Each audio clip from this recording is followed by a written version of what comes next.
Welcome to the Southern Blueprint Podcast. Today we are talking about the Hatfield and McCoy feud, one of the most infamous family conflicts in American history. This long-standing battle between two families from West Virginia and Kentucky in the late 19th century was one of drama, lawlessness, and bloodshed.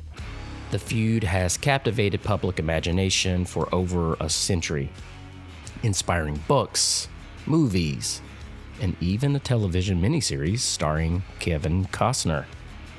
This episode delves into the fascinating history of the Hatfield and McCoy feud, exploring the events that led to this feud, the quarrels that fanned the flames, and how these two families have navigated this feud in later years. Be sure to join our new Patreon page. It's called the Hidden Pond Lodge. It's the private community of the Southern Blueprint.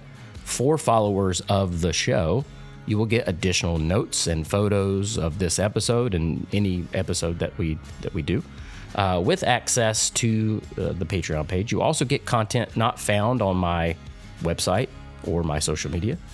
You will also get a link to join our community Discord, and in there we chat about all types of topics. So you got folklore, true crime. We talk about fly fishing, hiking, bourbon, books, and so much more.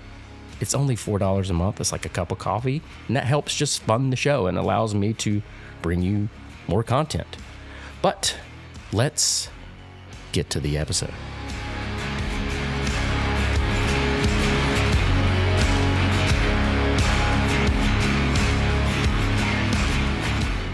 The Hatfield and McCoys were two Appalachian families residing along the Tug Fork of the Big Sandy River, which forms the border between West Virginia and Kentucky.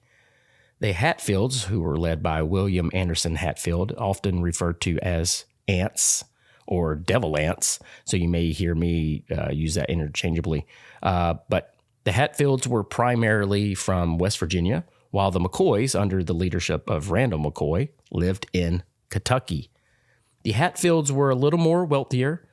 Anse Hatfield, his timber business brought considerable success and fortune to the family. They also had deeper political connections. The McCoys were more lower to middle class. Randall McCoy owned a 300-acre farm and had some livestock, but for the most part, they weren't as well off as the Hatfields. Now, both families were deep into illegal moonshine making, a valuable and yet volatile trade in those days. There was the lingering bitterness from the Civil War. Anse Hatfield had fought for the Confederacy and built strong alliances with other former rebel soldiers in the area. Randall McCoy, on the other hand, had Union leadings, and members of his extended family fought for the North.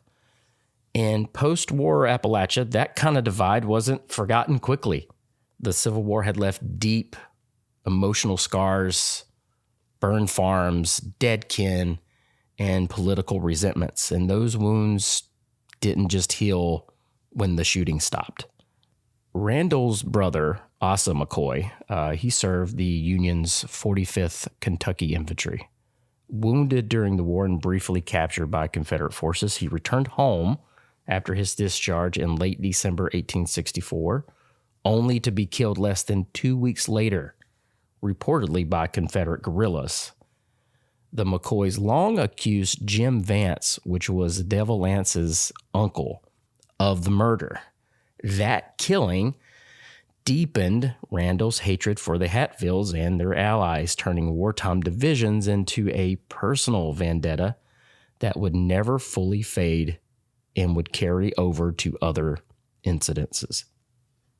Oddly enough, it was a hog that caused the next crisis. Now, that may sound silly on the surface, but in rural Appalachia, livestock wasn't a casual matter.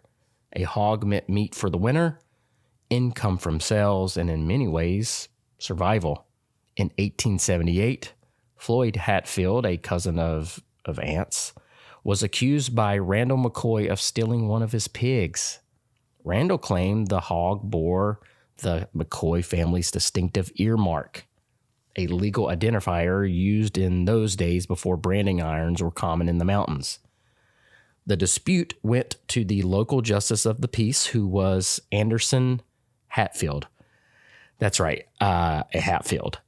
But Anderson Hatfield was generally respected for his fairness. Witness testimony became the deciding factor. It was Bill Stanton, a relative connected to both families, testified that the hog was indeed Floyd Hatfield's, not the McCoys. And because of this, the court ruled in Floyd Hatfield's favor. As you can imagine, this decision infuriated the McCoys. In their eyes, justice had been swayed by the Hatfields' political influence. Not long after, Bill Stanton, who was the eyewitness, himself was shot and killed in a confrontation with two of Randall McCoy's nephews. They were acquitted on grounds of self-defense, but the incident hardened the growing rifts between the two clans.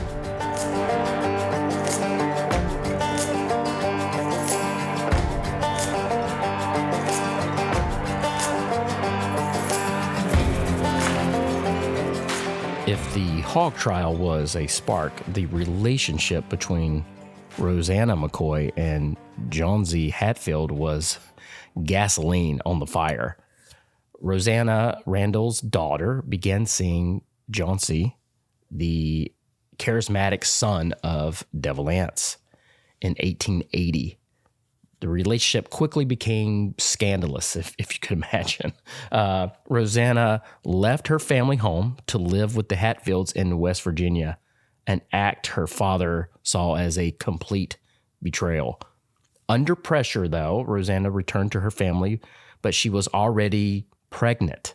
So a huge scandal, of course. Neither family supported the union, and the young couple was forbidden to marry. The situation worsened when Johnse was arrested in Kentucky for bootlegging. In the Appalachian borderlands of that era, selling untaxed liquor without a government license was not just a criminal offense, it was also a political one. Law enforcement and tax agents, known as revenuers, were a constant threat, and crossing border activity risked arrests from hostile county officials. So on this visit, Johnse was recognized by members of the McCoy clan who were well aware of the outstanding bootlegging charges against him in Kentucky. Some accounts suggest that the McCoys saw this as an opportunity to strike a blow against Devil Anse Hatfield by humiliating his son Johnse. Others believe the arrest was less about law and more about leverage. Holding Johnse in custody could give the McCoys bargaining power or a public victory in the ongoing feud. Either way, Johnse was apprehended by a McCoy-led detachment and placed under guard with the intention of transporting him to the Pike County seat in Pikeville for trial. When Roseanna learned of his capture, her loyalties were tested. Despite being shunned by Johnse and abandoned to live under her father's roof, she felt a deep pull towards Johnse. In the dead of night, she mounted her horse and rode through the rugged mountain trails to Anse Hatfield's home in West Virginia. The ride was dangerous not only because of the train, but because crossing back into Hatfield territory meant risking her father's wrath if word got back to him. Breathless and exhausted, Roseanna delivered the news of Johnse's arrest. Anse Hatfield wasted no time. He quickly organized a rescue party made up of armed Hatfield kinsmen and allies. They rode hard to intercept the McCoy party before it could reach Pikeville. Somewhere along the Tug Fork route, the Hatfields caught up to them. Outnumbered and facing a well-armed rescue force, the McCoy detachment had little choice but to surrender their prisoner. Johnse was freed without a shot fired. A short-term victory for the Hatfields, but one that ensured the animosity between the two families would deepen even further. In a bitter twist of this whole thing, now, keep in mind that Johnse and Roseanna have gotten together. It's two families that absolutely hate each other, right? Roseanna is pregnant. She lives with the Hatfields, who, the McCoys hate. The Hatfields, they don't approve of the relationship. And ultimately, Roseanna has to go back to the McCoys. Johnse is then arrested crossing the border into Kentucky by the McCoys. Roseanna rushes out to warn the Hatfields that Johnse has been arrested. And then Hatfields are able to go rescue Johnse. So Roseanna risks a lot to do that, right? But here's what sucks. And this all really reads like a Shakespeare play. After all of this, Johnse then abandons Roseanna, and soon afterwards, in 1881, marries Roseanna's cousin, Nancy McCoy. Now, this match had to absolutely humiliate Roseanna, and so it's not just a personal heartbreak there, but it's also yet another slap in the face to her father, Randall McCoy. You have a family that you hate, and the man that you hate the most, his son, has gotten your daughter pregnant and then abandons her and then marries another McCoy in the family. It's just crazy, and it's one of the reasons why this feud is what it is. It's all the little things that have happened, and you could see why there's so much animosity between these two families. Isolated from her family and estranged from the Hatfields, Roseanna's health suffered. She reportedly gave birth to Johnse's child, but the kid did not survive, dying at 8 months old. By her mid-20s, Roseanna was living a quiet, solitary life. She never married, and her story becomes one of the most tragic threads in this whole feud. A young woman caught between two warring families, rejected by both, and left to carry the weight of her choices pretty much alone. She died in 1889 at the age of 29 and was buried in the McCoy family cemetery in Pike County, Kentucky. For the McCoys, Johnse's marriage to Nancy was more than just a romantic scandal. Like I said, it was an insult. And Randall, it confirmed for him that the Hatfields just could not be trusted, and it hardened his resolve in years to come with all the bloodshed that was going to be coming up. He just absolutely hated the Hatfields and just thought that they were not great people, and again, just couldn't be trusted. And it's hard to not agree in some regards of what happened with Johnse, and not only going after his daughter, but then abandoning her and then going after the cousin. So again, it's just this right here, I think, just built a ton of animosity that was already there, but again, just hardened Randall's resolve.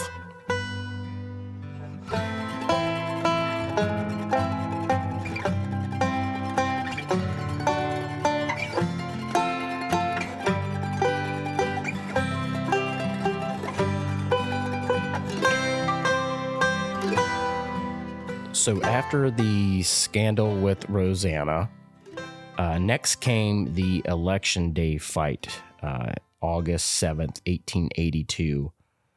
Elections in the Appalachian borderlands were more than civic duties. They were a major social event. People from miles around would gather at polling sites, not only to vote, but to trade goods, drink whiskey, hear political speeches, and, catch up on local gossip. In an area already simmering with family rivalries, these gatherings could quickly turn volatile. In 1882, Kentucky state election in Pike County was one of these occasions. Among those in attendance were Ellison Hatfield, a 57-year-old brother of Devil Anse, and three of Randall McCoy's son, Tolbert, who was age 31, Farmer, age 19, and Randall Bud McCoy, age 15. Accounts vary on exactly how this confrontation began, but most agree it started with political arguments and personal insults. Tolbert McCoy reportedly accused Ellison of making disparaging comments about his father. Others say the dispute may have been fueled by lingering resentments over the Hog Trial back in 1878 and the kind of like Hatfield's political dominance in the region. Of course, alcohol played a role. By midday, many attendees, including the McCoy brothers, 3 of them, had been drinking. The verbal sparring escalated into a physical brawl. In this chaos, Ellison Hatfield was stabbed 26 times with a knife and then shot once in the back with a revolver. Despite his wounds, Ellison was not killed immediately. He lingered in agony for hours. Witnesses described him as gravely injured but still conscious when lawmen stepped in. Local constables arrested the McCoy brothers on the spot and began the journey to Pikeville, where they were to be held for trial. But the political geography of the feud played against the McCoys. The route to Pikeville took the officers across the Tug Fork River and into Logan County, West Virginia, which is Hatfield country. Word of the arrest traveled quickly. Anse Hatfield, upon learning of his brother's condition, assembled a posse. They intercepted the law officers at the river crossing and took custody of the McCoy brothers. Devil Anse made it clear that their fate would be hinged on Ellison's survival or not. The prisoners were held overnight at a Hatfield camp, where word was sent back and forth to check on Ellison's condition. By the next day, news arrived. Ellison Hatfield had died from his wounds. With that, Devil Anse gave the order for immediate retribution. The McCoy brothers were marched to a secluded spot along the Tug Fork, bound to pawpaw bushes, and executed by firing squad.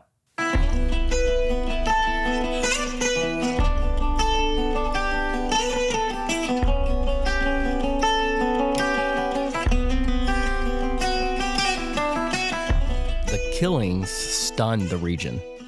While frontier justice wasn't unheard of in post-Civil War Appalachian mountains, this act was a direct and deliberate public execution. It was kind of a point of no return. From that moment on, the Hatfield-McCoy conflict stopped being a simmering series of disputes and became an outright blood feud. In the years following the 1882 Pawpaw Bush executions, the violence between the Hatfields and McCoys simmered, occasionally flaring into deadly skirmishes. While the Hatfields and many locals sympathetic to them believed the killings of the McCoy brothers had been justified, like a retaliation for Ellison's, Hatfield's death, the law eventually took notice. Around 20 men, including Devil Anse himself, were indicted in connection with these executions. Yet none of the Hatfields were brought to trial. They either evaded capture entirely or benefited from the protection of sympathetic officials in West Virginia. For the McCoys, this lack of justice stoked the embers of revenge. Randall McCoy turned to Perry Cline, a Pike County deputy sheriff and political figure, and importantly, the brother of Martha McCoy, Randall's wife. Cline already had his own score to settle with Devil Anse. Years earlier, he had lost a major land dispute to the Hatfields, forfeiting thousands of acres. So the resentment was already there, that he had kind of been undone by the Hatfields already. Cline leveraged his political connections to revive the charges against the Hatfields and push for a renewed effort to arrest them. He also arranged the rewards to be posted for their capture, a move that kind of transformed the feud from a kind of private vendetta into an official manhunt. Devil Anse, learning of the McCoy-Cline alliance, resolved to strike first. he sent a team of armed men to ambush Randall McCoy and his son Calvin. But then in the darkness, the gunmen mistook their targets and instead killed Randall's nephews, John and Henderson Scott. The Scott's death further escalated the cycle of revenge. This is just insane how much fighting was going on, and the Hatfields were really pushing things and really backing the McCoys up. It really seemed like definitely early on the Hatfields were getting the better of the exchanges. Not long after this, in 1886, another violent episode unfolded. Cap Hatfield, Anse's son, and Tom Wallace, a family friend, broke into the home of Bill Daniels. There they beat Mary Daniels, Bill's wife, and the sister of Jeff McCoy. They suspected Mary of warning Jeff's family about an impending Hatfield attack. Jeff McCoy, already a wanted man for the murder of mail carrier Fred Wolford, was incensed when he heard of the assault. Along with Josiah Hurley, Jeff set out to arrest Tom Wallace and deliver him to the jail in Pikesville.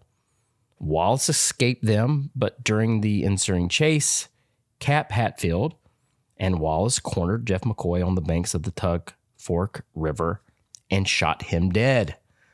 The feud's body count continued to rise. In August 1887, Jake and Larkin, Lark McCoy is what he goes by. That's Asa McCoy's second son. I mentioned Asa earlier. Tried once more to arrest Tom Wallace for the beating of Mary Daniels.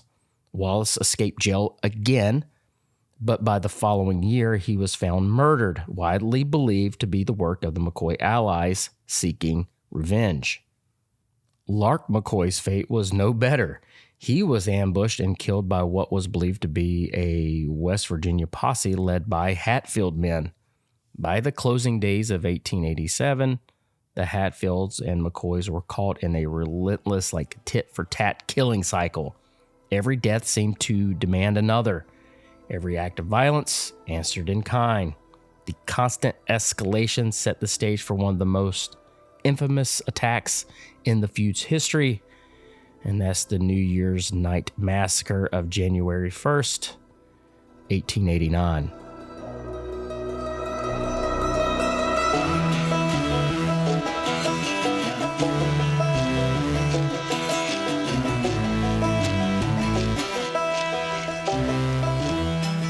Now, I will also say this too. There's a lot of names I'm throwing at you, a lot to keep up with. Again, on the Patreon page, I will try to list out all the family members involved and try to give you a timeline of events to make it a little more clear. And like I said, I'll add a bunch of photos and everything like that. Definitely come and join the Hidden Pine Lodge. Like I said earlier in the show, lots of extra content and just like a really cool community that we're trying to build there to not only discuss the show, but discuss all types of other cool things. So hope you'll join us over there.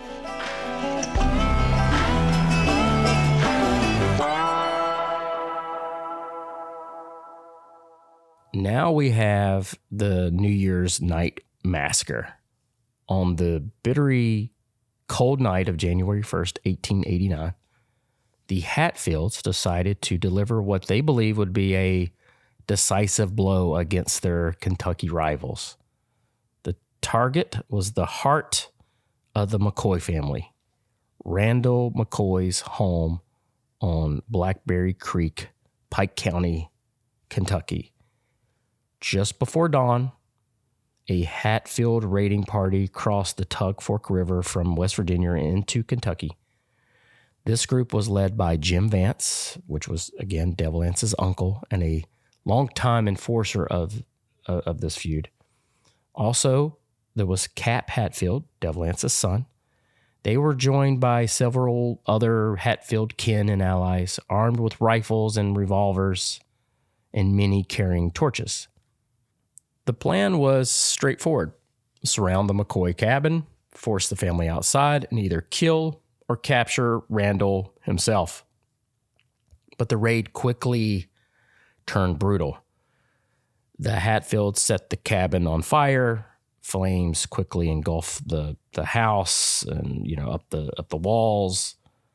Inside, the Randall family, of course, awoke in panic. They scrambled to escape the heat and smoke. And as they were trying to escape, the Hatfields opened fire. 2 of Randall's children, Calvin, which is a boy, age 27, and Alifer McCoy, which is a girl, age 21, they were killed in the chaos. Calvin was shot as he attempted to flee the cabin. Alifer was struck down near the doorway. Some accounts say she was shot trying to help her mother to safety. Randall's wife, Sarah McCoy, was grabbed by Jim Vance and beaten severely. Witnesses later claimed she was nearly killed during the assault. Despite her injuries, Sarah managed to break free in the confusion and escape. Randall himself, the target of this whole attack, he escaped into the freezing darkness with several of his surviving children. They fled into the wooded hills wearing little more than night clothes and like sub-zero temperatures. Again, it's January 1st. Several of the children suffered frostbite before they reached shelter. The Hatfield raiding party retreated back across the Tug Fork before daybreak, leaving behind the charred ruins of the McCoy family home and the bodies of Calvin and Alifer. The massacre shocked even some Feud sympathizers, many of whom saw the attack as excessive. Targeting women and unarmed family members was sort of like outside the accepted bounds of Appalachian frontier justice. The McCoys, in order to evade further attacks from raiding parties, they relocated to Pikesville. But this New Year's night massacre marked a clear turning point. It drew state authorities directly into the conflict. The brutality of the raid gave the McCoys the political ammunition they needed to pressure Kentucky's governor into authorizing Deputy Sheriff Frank Phillips to pursue the Hatfields across state lines into West Virginia, despite the murky legality of crossing state lines without, formal extradition.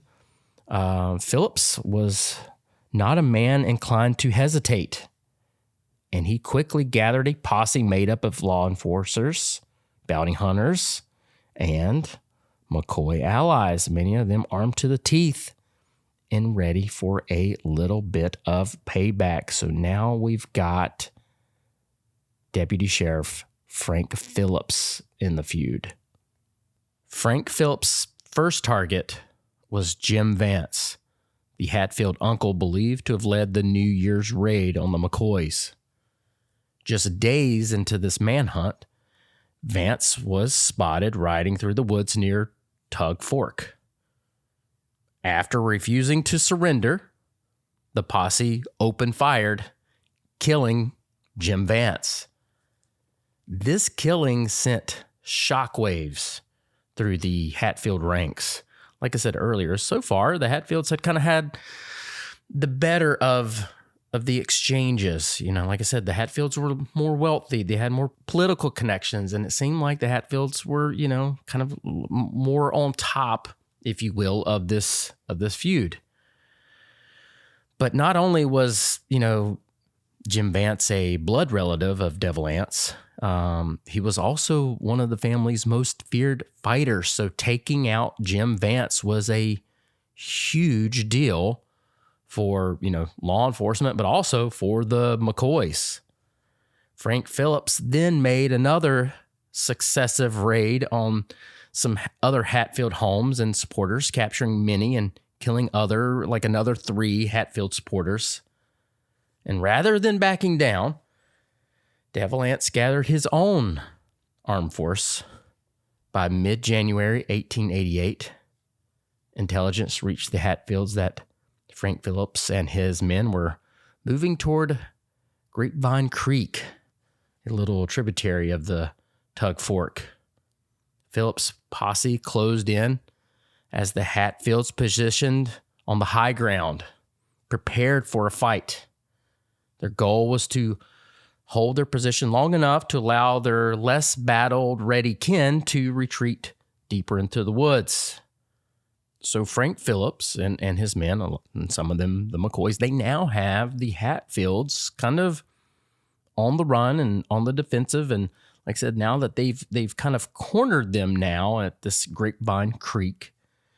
And Frank Phillips' men use the terrain to their advantage, sending a detachment to flank the Hatfields while keeping pressure on their front. This maneuver began to collapse the Hatfields' defensive line. In the confusion, several Hatfield fighters were wounded and some were captured. The exact number of casualties is debated, but the fight ended with the Hatfields in retreat. Frank Phillips's men pursued them, seizing more prisoners as they pushed deeper into Logan County. So again, now the tables have turned a little bit and everything has kind of come to a head. All the things that the Hatfields have done and maybe gotten away with is now things have come home a little bit. And that, it's brought all this added, political pressure and like law enforcement down on them. Now Frank Phillips and his men have successfully pressed the Hatfields, cornered them, and now have taken out and either killed or captured a lot of the Hatfield folks. The men that were taken prisoner were then sent off for trial. Now, these trials were significant because they raised a lot of thorny legal questions about extradition. West Virginia's governor, Emanuel Wilson, protested that the men were illegally seized on West Virginia soil and transported to Kentucky without due process. The dispute went all the way to the U.S. Supreme Court. The court ultimately ruled that even if the arrest violated state law, Kentucky's jurisdiction over the prisoners stood, meaning the trials could proceed. The court proceedings in Pikeville were among the most watched legal events in the region's history. Public opinion was divided. Some saw the Hatfields as cold-blooded killers, others as victims of Kentucky's overreach. By 1889, 8 Hatfield men were convicted and sentenced to life in prison for their roles in the feud's violence. There was one man that received a different fate, though, and that's Ellison Cotton Top Mounts. He was found guilty of killing Alfred McCoy, if you'll remember. She was from the New Year's night massacre. His defense claimed that he'd been coerced and he was also mentally unfit to, stand trial and be sentenced. But the jury showed very little sympathy. Mount's sentence was that he was to be hung instead of getting a life sentence. So on February 18th, 1890, before a crowd of thousands in Pikeville, he was hung.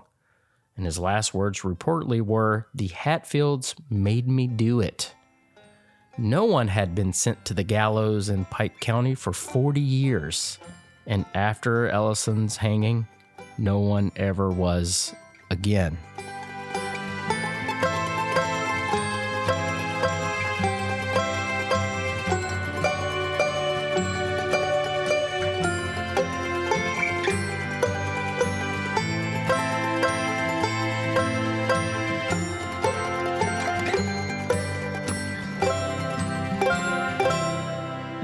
The hanging and the arrest and the life sentences that a lot of the folks got was a decisive blow that sort of crippled the Hatfield war machine.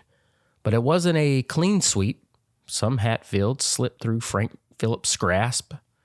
One of those folks is Johnse Hatfield. Johnse had always been a lightning rod in this feud, the charming son of Devil Anse, whose romance with Roseanna McCoy had helped fan the flames of violence. By 1888, he was a wanted man in Kentucky, indicted for feud-related killings, and after the Grapevine Creek incident, the hunt for him became personal. For the next decade, the Hatfields lived under constant fear that bounty hunters or Kentucky authorities would cross the Tug Fork and drag them away, Johnse knew it was only a matter of time before someone came for him. By the 1890s, his marriage to Nancy McCoy, cousin to Roseanna, this marriage with Nancy had collapsed. The insult cut deep when Nancy remarried to none other than Frank Phillips, the Pike County deputy and bounty hunter who led the Grapevine Creek raid and was on the hunt to either arrest or kill pretty much any Hatfield person. And again, like I said earlier, this whole feud reads seriously like a Shakespeare play. It's just, this whole thing's completely fascinating. Johnse leaves Roseanna to marry her cousin. The cousin then remarries to Frank Phillips, who is now trying to hunt down Johnse and the rest of the Hatfields. It's crazy. But Devil Anse Hatfield saw a way out for Johnse. He'd been keeping tabs on Sam Vinson, an old Logan County acquaintance accused of killing a McCoy years earlier. Sam had escaped west to Washington's Spokane County, where he now ran a tavern. If Johnse could make it there, he could disappear into one of like the timber camps under a new identity. You know, get away, be safe, get away from Frank, and start a new life. With the years of logging experience, Johnse figured he could make a living in the Pacific Northwest. You know, Devil Anse gave him a horse and sturdy pack mule, and he was on his way. The trip was grueling, and Johnse traveled more than halfway to Washington on horseback, and in the Oklahoma Territory, he sold the animal and bought a ticket for the rest of the trip by train. In Washington, Johnse did, in fact, work at a logging camp, reportedly using the alias Jim Jacobs. But his presence didn't stay secret for long. I guess, I'm not really sure how, Nancy McCoy, who's now, I guess, Nancy Phillips, who was also the former wife of Johnse, I guess she found out that Johnse had left and maybe knew where he was and had passed word back to her family. And soon a posse was formed and funded by, of course, Randall McCoy.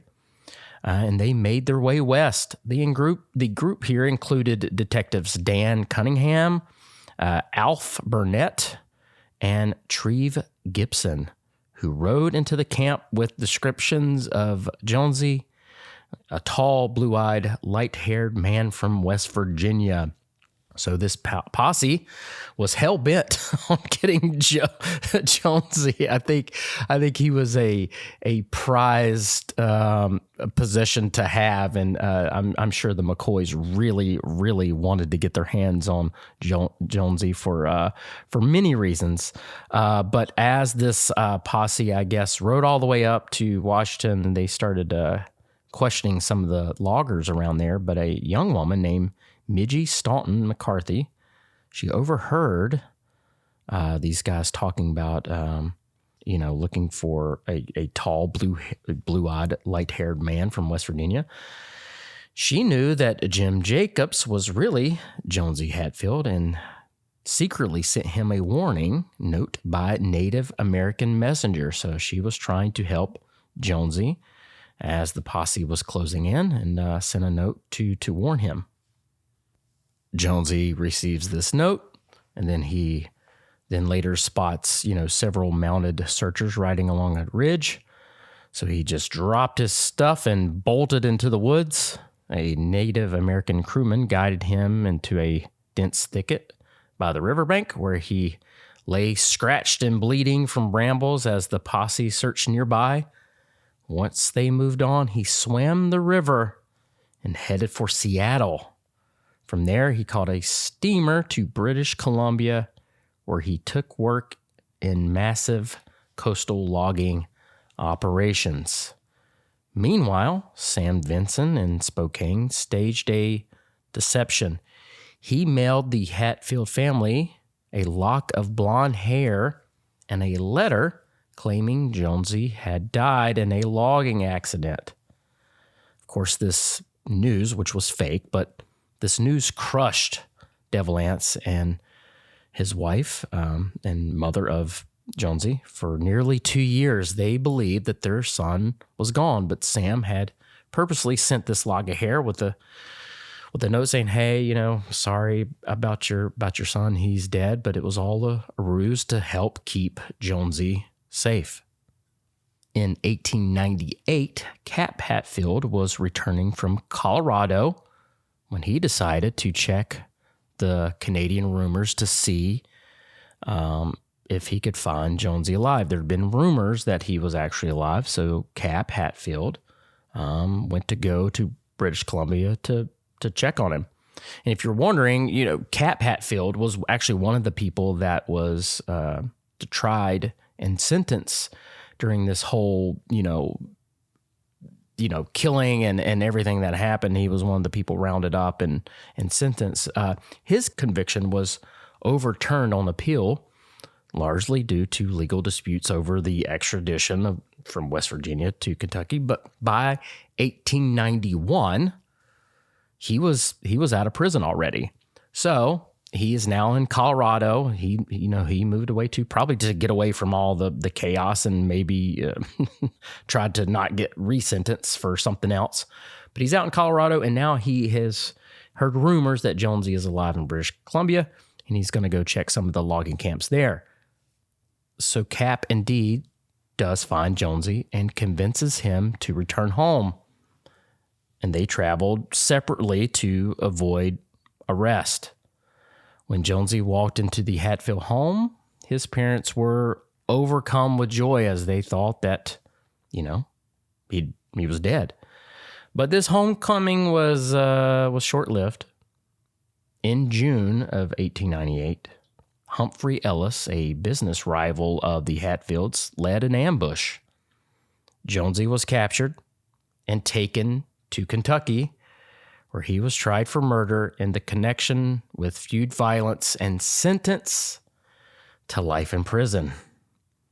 After 4 years in the Kentucky State Penitentiary, Johnse earned a pardon by saving the lieutenant governor from an attack by another inmate. Freed, he returned to West Virginia a changed man. He later married Rebecca Browning, who brought him the stability that I guess he lacked during his turbulent youth. So Johnse has come full circle now. And in 1922, he passed away in Logan County, West Virginia, one of the last major figures of the feud to pass from living memory.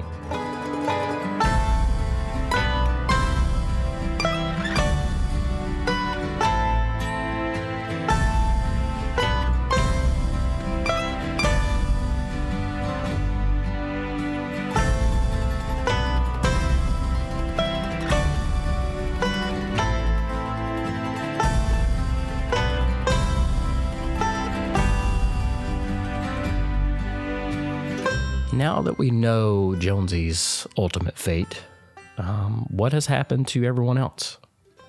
Well, we'll start with Randall McCoy. He never truly recovered from the feud's losses. He lost 3 children, Calvin, Alfred, and Tolbert, during all the feud's violence. He had his house burned down during the New Year's Night Massacre. Not all this left him physically and emotionally scarred. After the massacre in 1888, he and what remained of his family, like I said earlier, relocated to Pikeville, Kentucky. There he worked as a ferry operator. He pretty much withdrew from public life, though he remained bitter toward the Hatfields for the rest of his days. On March 28, 1914, Randall died at the age of 88 after accidentally catching himself on fire while cooking over an open flame. He was buried in the Dills Cemetery in Pikesville, not far from the other McCoy family members. And what of old Devil Anse himself, Anse Hatfield? Well, he mellowed over the years. On September 23rd, 1911, Uncle Dyke Garrett, a former Confederate chaplain, Appalachian circuit riding preacher, a longtime friend, he baptized the old devil in the icy waters of Main Island Creek. Anse would live another 10 years, eventually dying of pneumonia at age 81 in his Island Creek home on January 6th, 1921. He is laid to rest in the Hatfields family cemetery. His grave is marked by a life-size statue of himself carved from Italian marble. This whole feud did, far more than claim lives. It fractured a whole region. It wasn't just the Hatfield and McCoys who were drawn into the violence. It was neighbors, friends, and even distant relatives found themselves forced to, pick sides. In some cases, choosing the wrong side meant economic retaliation or straight up just physical danger. Commerce between Kentucky and West Virginia communities that slowed as mistrust grew. Feud-related killings drove away potential business opportunities, and for years, outsiders viewed the Tug Fork Valley as a dangerous place to settle or invest.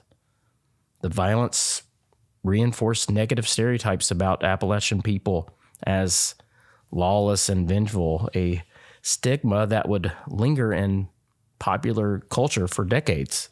And I would say probably still lingers some. But even after the shooting stopped and the feud kind of ended, these old wounds remain for years and years. Families that had lost sons and daughters or property in the feud often avoid speaking to members of the opposing clans for generations.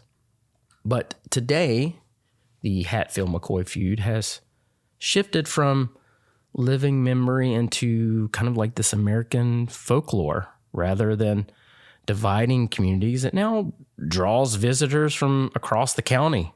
There's all these different sites that you can visit. You got people like me telling the story. You've got all these books and everything. So now it's kind of like I don't say like landmarks that you could go to, but that's kind of like what it is. Visitors can come and check out where all this took place. There's the Hatfield Cemetery, there's the McCoy Well, there's museums and everything now. So things have sort of shifted now that time has gone on. As I mentioned before, in 2012, the History Channel brought the feud to primetime audiences with a 3-part miniseries starring Kevin Costner as Devil Anse Hatfield and Bill Paxton as Randall McCoy. The film was filmed primarily in Romania, standing in for the rugged Appalachian landscape. And it covered, key events of the feud, from Civil War animosities to the New Year's Night Massacre and the trials that followed. While dramatized, of course, the miniseries earned praise for its gritty portrayal of the period and for bringing national attention back to the real historic figures behind the legend. There's also Dean King's 2013 book, which is really, really good, called The Feud, The Hatfield and McCoys, The True Story. If you get a chance, go read this book. It's kind of considered the most respected modern accounts of this conflict. I use this book to pull some of my stuff out and tell about it on the show here. But it's a really good book. You should go check that out. He explored not only the timeline of the killings and the trials, but also the deeper context, kind of what I mentioned, the economic struggles of post-Civil War Appalachia, the importance of family honor, the cultural code that fueled cycles of revenge, and his work is praised for, he avoided making things like a character, instead portraying both clans as complex products of their time and environment. It wasn't like making fun of these families, painting them like sometimes you see, like when you think about the Hatfields and McCoys. And it's another reason why I wanted to do this show, is that these were real people during a really tough time. And you could see how these little things stack up to this huge, feud, and times were different then. And it's, some of this is truly heartbreaking, but it's a fascinating story nonetheless. But please go pick up Dean King's book. It's absolutely fantastic. In the decades after, all this violence, subsided, time and generation changed, helped thaw relations between these two families. By the late 20th century, descendants on both sides of the family were willing to appear together publicly. The most, symbolic moment came on June 14th, 2003, when members of both families gathered in Pikeville, Kentucky to sign a formal truce during the Hatfield McCoy Reunion Festival. While the feud had long since ended in practice, of course, the document was a kind of public testament of saying, hey, we're going to put this to bed. Times have changed. We need to move on. I thought that was pretty nice. In August 2015, Hatfield and McCoy descendants worked side by side with archaeologists excavating the site where Randall McCoy's home once stood, searching for artifacts from the night of the massacre when everything burned down. So again, a kind of a nice gesture, both families coming together and working to see if they can find anything from the old home.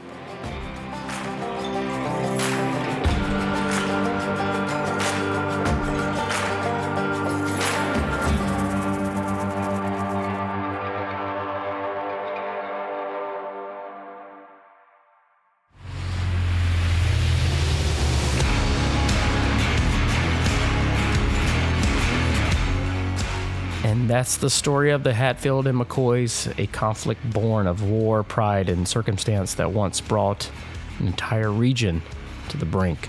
Over time, the gunfire faded, the court cases closed, and the bitter divide gave way to handshakes and shared stories, and even the occasional family reunion.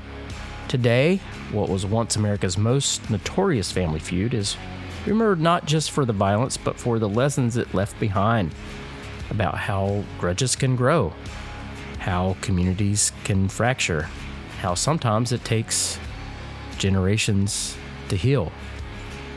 Thank you so much for listening to the Southern Blueprint podcast. Big shout out to my producer, Corey Ensko, for helping me put all these shows together. But we really appreciate your support. If you enjoyed this episode, make sure to, follow the show and so you don't miss out on the next one. And take a moment to leave us a 5-star review and any comments that you may have. It really helps us reach more people and really just helps the show in general. And again, like I said before, go visit the Hidden Pond Lodge on Patreon. Like I said, I will have more info there. I'll have try to put the whole family lineage there and timeline of events, and I'll have a lot more photos over there. But until next time, I'm Matt Swift. This has been the Southern Blueprint podcast. Thank you all for riding along, and I will see you later.